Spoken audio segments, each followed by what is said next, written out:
नमस्कार, मैं हूं आपके साथ गौरव राजेंद्र। बुलेटिन की शुरुआत करते हैं। गौतम बुद्ध नगर में पुलिस कमिश्नर लक्ष्मी सिंह ने 10 नवंबर को सेक्टर 18 चिल्ला बॉर्डर, बोटेनिकल गार्डन, एडवांट मॉल और परिचौक समेत अन्य भीड़भाड़ वाले प्रमुख स्थानों का निरीक्षण किया और उनके साथ अपर पुलिस आयुक्त doctor Rajiv Narayan Mishra, DCP Noida Yamuna Prasad, DCP central Noida Shakti Mohan Awasthi और डीसीपी ग्रेटर नोएडा साद मिया खान भी मौजूद रहे। निरीक्षण के दौरान पुलिस कमिश्नर ने सुरक्षा व्यवस्था का गहन तरीके से जायजा लिया और अधिकारियों को आवश्यक दिशा निर्देश दिए। उन्होंने बॉर्डर, मॉल, बाजार, मेट्रो स्टेशनों, औद्योगिक प्रतिष्ठानों और संवेदनशील क्षेत्रों में सघन चेकिंग, पेट्रोलिंग और बीडीडीएस टीम और स्निफर डॉग स्क्वाड की मदद से सुरक्षा बढ़ाने के निर्देश दिए। पुलिस कमिश्नर ने अधिकारियों को आम जनता में सुरक्षा की भावना बनाए रखने और कानून व्यवस्था पर सतर्क दृष्टि रखने के लिए लगातार भ्रमणशील रहने का निर्देश दिया।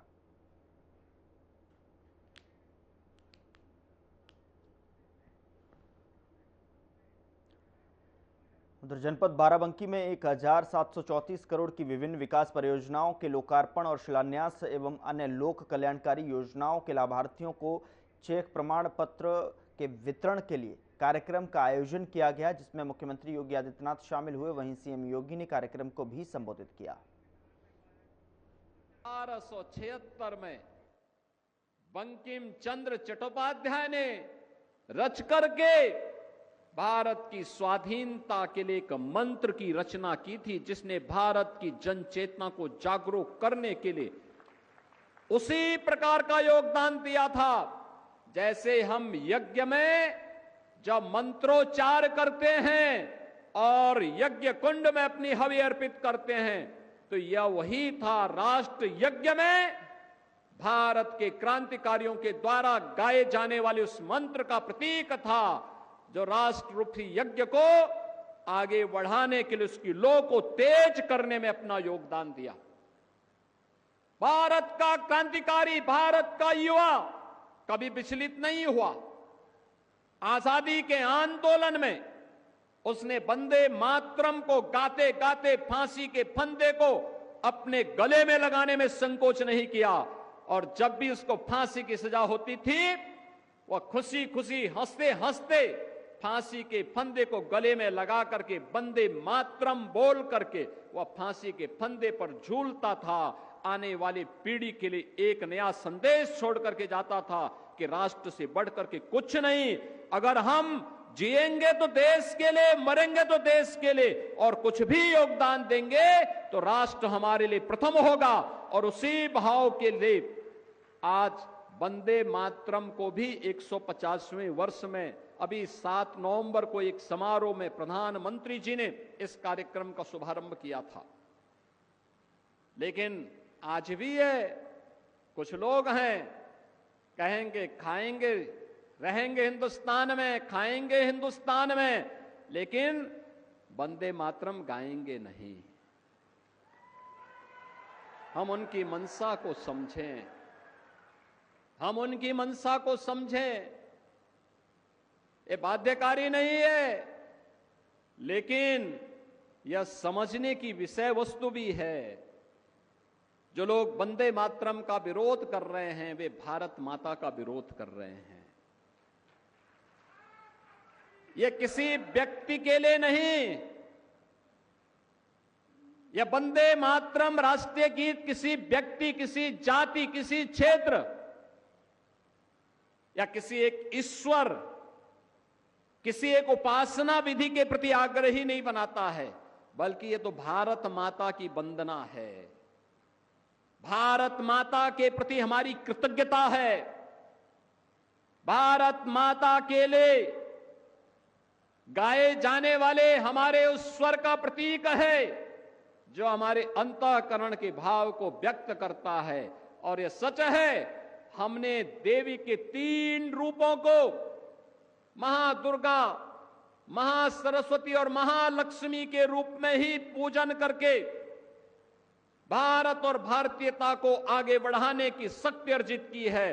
तो स्वाभाविक रूप से वंदे मातरम के माध्यम से भी इस सस्य श्यामला मातरम की इस भाव को ध्यान में रख करके हमने उसे महादुर्गा, महालक्ष्मी और महासरस्वती के रूप में उसकी वंदना करके भारत के प्रत्येक नागरिक से यह आग्रह किया है कि वह वंदे मातरम के साथ जुड़े, भारत की राष्ट्रीयता को मजबूती प्रदान करें।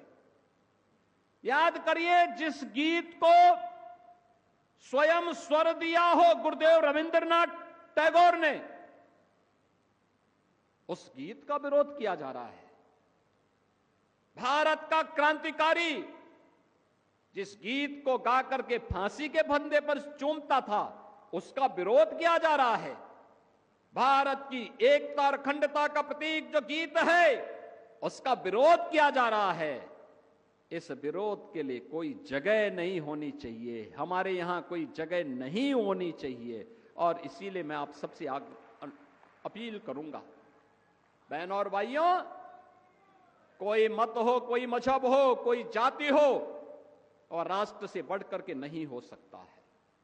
याद रखना, हम सब के लिए राष्ट्र प्रथम होना चाहिए। राष्ट्र सुरक्षित है तो हम भी सुरक्षित हैं, राष्ट्र एक है तो हम भी एक हैं। राष्ट्रीय एकता के मार्ग में सबसे बड़ी बाधा यही है जो वंदे मातरम के मार्ग में बाधा है, यही बाधा है। और इनको पहचानो, इन चेहरों को पहचानो जो शासकीय योजना में हड़पने की होड़ में पहली लाइन में खड़े होते हैं, लेकिन जब वंदे मातरम गाने की बात होती है तो कहते हैं कि नहीं, हम नहीं गाएंगे।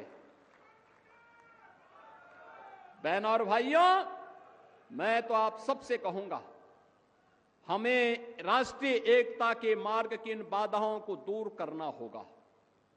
ये जातिवाद की राजनीति, परिवारवाद की राजनीति, क्षेत्रवाद की राजनीति, मत और मजहब के नाम पर विभाजन, समाज में किसी भी प्रकार की उस दुष्प्रवृत्ति को जो भाई को भाई से लड़ाने की, जाति को जाति के साथ लड़ाने की, एक क्षेत्र को दूसरे क्षेत्र से लड़ाने की, किसी दुराभिसंधि पर आधारित हो, उसको कतई हमें स्वीकार नहीं करना चाहिए, कतई स्वीकार नहीं करना चाहिए। याद करना, यह देश का इतिहास इस बात का गवाह है, और मैं बार बार इस बात को कहता हूं, ये जो देश गुलाम हुआ, ये ऐसे ही नहीं गुलाम हो गया था। पहले इस देश में आकर के विदेशी ताकतों ने, विदेशी विधर्मियों ने इस देश में आकर के पहले हमें आपस में लड़ाने का काम किया था, जाति को जाति से लड़ाने का काम किया था, जातीय सेनाएं खड़ी की थी। ये जातीय सेनाएं ऐसे ही लड़ा लड़ा करके पूरी ताकत को कमजोर कर दी, और बाद में फिर बीच में घुस करके एक पक्ष को अपने साथ जोड़ करके ये दिखाने का कार्य करती थी कि वह उनके हितैषी हैं, लेकिन वास्तव में हितैषी नहीं थे, वह तो देश पर काबिज करने के लिए आए थे। बहनों और भाइयों, इतिहास केवल पढ़ने की नहीं, आत्मावलोकन का एक अवसर भी हम सबको देता है। इतिहास की गलतियों का परिमार्जन जितनी जल्दी हो सके हमें करना चाहिए, और इतिहास के गौरवशाली क्षणों से प्रेरणा प्राप्त करके आगे के भविष्य को स्वच्छ और सुंदर बनाने में हमें योगदान देना चाहिए। और इसीलिए हम सब आज आपके बीच में आए हैं। आज भारत एक नए भारत के रूप में हम सबके सामने है। आपने देखा होगा, प्रधानमंत्री मोदी जी के नेतृत्व में पिछले 11 वर्ष में भारत की जो यात्रा निकली है, बहुत शानदार यात्रा के साथ भारत आगे बढ़ा है। बहुत शानदार यात्रा, ये यात्रा जिसमें विकास भी है, गरीब कल्याण भी है, और विरासत का सम्मान भी है। आप सोचिए, विरासत का सम्मान, लौह पुरुष सरदार वल्लभ भाई पटेल को पहली बार सम्मान देने का काम स्वतंत्र भारत में अगर किसी ने किया, श्रद्धेय अटल बिहारी वाजपेयी जी ने किया था। अटल जी ने 31 अक्टूबर सरदार वल्लभ भाई पटेल के जन्मदिन को एक राष्ट्रीय समारोह के रूप में आयोजित करने का निर्णय लिया था और आज के यशस्वी प्रधानमंत्री श्री नरेंद्र मोदी जी ने 31 अक्टूबर की तिथि को राष्ट्रीय एकता दिवस के रूप में आयोजित करने का निर्णय किया। आपने देखा होगा 31 अक्टूबर को प्रत्येक जनपद में रन फॉर यूनिटी का कार्यक्रम हुआ, यानी राष्ट्रीय एकता दौड़ का कार्यक्रम। हजारों की संख्या में लोग प्रत्येक जिला मुख्यालय में इस राष्ट्रीय एकता दौड़ के साथ जुड़े थे। और यही नहीं, अगर दुनिया की सबसे बड़ी प्रतिमा किसी की लगी है तो भारत के लौह पुरुष सरदार वल्लभ भाई पटेल की दुनिया की सबसे बड़ी प्रतिमा है, वह है केवड़िया गुजरात में। सबसे बड़ी प्रतिमा है दुनिया की। एक वीरान जगह को टूरिज्म का दुनिया का सबसे बेहतरीन केंद्र के रूप में स्थापित करने का काम अगर किसी ने किया है तो प्रधानमंत्री मोदी जी ने किया है। और राष्ट्र नायकों को कैसे सम्मान दिया जाना चाहिए, यह मोदी जी ने किया है। लौह पुरुष सरदार वल्लभ भाई पटेल। कांग्रेस तो चाहती भी नहीं थी कि लौह पुरुष को सम्मान मिले। याद करिए, जब देश के अंदर आजादी का आंदोलन चल रहा था, प्रधानमंत्री की कुर्सी पर कौन जाएगा, 15 राज्यों से प्रस्ताव मांगे गए थे। 14 राज्यों ने प्रस्ताव दिया था लौह पुरुष सरदार वल्लभ भाई पटेल के नाम का, लेकिन सरदार वल्लभ भाई पटेल को नहीं बनने दिया गया। बहन और भाइयों, ये लोग लौह पुरुष को क्या सम्मान दे पाते हैं, क्या सम्मान दे पाते हैं। लेकिन लौह पुरुष सरदार वल्लभ भाई पटेल को उनके विराट व्यक्तित्व के अनुरूप सम्मान देने का काम अगर किसी ने किया है, ये प्रधानमंत्री मोदी जी ने किया है, भारतीय जनता पार्टी ने किया है। बाबा साहब भीमराव अंबेडकर को सही मायने में सम्मान देने का काम किसी ने किया है तो यह भारतीय जनता पार्टी और प्रधानमंत्री मोदी जी ने किया है। आपने देखा होगा, बाबा साहब भीमराव अंबेडकर को भारत रत्न देने का कार्य रहा हो, या बाबा साहब भीमराव अंबेडकर से जुड़े हुए पंच तीर्थों के विकास के लिए कार्य। मऊ, जहां उनका जन्म हुआ था, वहां भव्य स्मारक का निर्माण भारतीय जनता पार्टी की सरकार ने किया।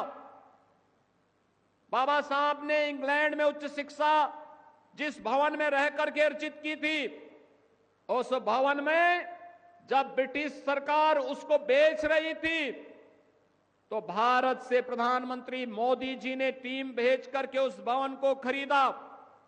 उस भवन में बाबा साहब भीमराव अंबेडकर की स्मारक बनाने के साथ ही अनुसूचित जाति जनजाति के छात्रों को उच्च शिक्षा के लिए एक शोध केंद्र के रूप में से विकसित करने का काम भी इंग्लैंड की धरती पर किया है। बहनों और भाइयों, बाबा साहब भीमराव अंबेडकर ने दिल्ली में रह करके अपना सार्वजनिक जीवन जिस भवन में रह करके व्यतीत किया था, उस भवन में रह करके उस भवन को बाबा साहब भीमराव अंबेडकर के इंटरनेशनल सेंटर के रूप में विकसित करने का काम प्रधानमंत्री मोदी जी ने किया। बाबा साहब ने नागपुर में जहां दीक्षा ली थी, दीक्षा भूमि में बाबा साहब भीमराव अंबेडकर का भव्य स्मारक बनाने का कार्य हो, या उनकी अंतिम यात्रा जिस मुंबई में निकली थी, वहां पर चैत्य भूमि पर भव्य स्मारक और बाबा साहब की सबसे बड़ी प्रतिमा की स्थापना का काम भी मोदी जी के नेतृत्व और मार्गदर्शन में महाराष्ट्र के अंदर हुआ है। बहनों और भाइयों, ये पंच तीर्थ का निर्माण अगर किसी ने किया है, प्रधानमंत्री मोदी जी के नेतृत्व में भारतीय जनता पार्टी की सरकारों ने किया है। यही नहीं, विरासत का सम्मान कैसे होना चाहिए। काशी में काशी विश्वनाथ धाम और 500 वर्षों के बाद अयोध्या में रामलला के भव्य मंदिर के निर्माण का मार्ग प्रशस्त करने का काम भी अगर किसी ने किया है, ये मोदी जी ने किया है। ये काम भी मोदी जी ने किया है। नेमिषारण्य, इसकी पौराणिक पहचान को फिर से स्थापित करने का काम हो रहा है। ये डबल इंजन की भाजपा की सरकार कर रही है। देवा शरीफ में यहां पर हो या महादेवा को भव्य स्वरूप देने का काम हो, यह काम भी हमने किया है। यह भी डबल इंजन की सरकार कर रही है। लोधेश्वर महादेव में कॉरिडोर का निर्माण और काशी की तर्ज पर ऐसे गोला गोकर्णनाथ में भी वहां पर कॉरिडोर के निर्माण का काम भी अगर कोई कर रहा है तो डबल इंजन की सरकार कर रही है। बहनों और भाइयों, मथुरा, वृंदावन, बरसाना, गोकुल, बलदेव, गोवर्धन, इन तीर्थों के विकास का कार्य भी